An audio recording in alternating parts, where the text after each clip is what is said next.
One of the first things we figured out, besides building a bridge you could do with steel cable, was hold up an elevator for people. Alicia Otis up in Connecticut figured that out. And then with the steel girders we built taller, we finally break above the 5-story limit because of steel technology first used and proven by the Brooklyn Bridge. This bridge makes all this possible.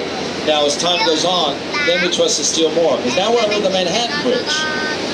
Now this one, you look right through the towers, right through them. You might think it's not as sturdy as the Brooklyn Bridge, but think again.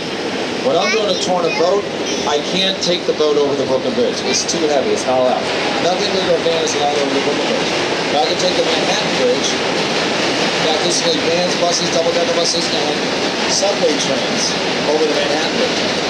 See, Brooklyn Bridge is 80% stone, 20% metal, but by 1909, the Manhattan Bridge is 80% metal, 20% stone.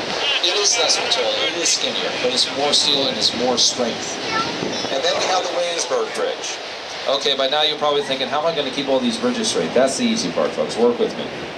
Brooklyn, Manhattan, Williamsburg, BMW. Just think of a car you're never going to own. You'll remember the bridges. Now, the Williamsburg Bridge is actually the second of the 3 bridges. It's 20 years after the Brooklyn Bridge. But by 1903, and how the Brooklyn Bridge really changes everything. The city is really before Brooklyn Bridge and after Brooklyn Bridge. Because the Brooklyn Bridge was a bridge between 2 separate cities. Remember, Brooklyn was its own city.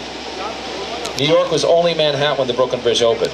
Now, these were 2 rival cities. New York, through the grid plan, had already become the biggest city in the country on just Manhattan.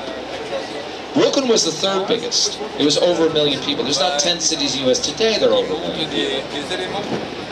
But, all at once. That meant Manhattan took over Staten Island, took over Brooklyn, took over Queens,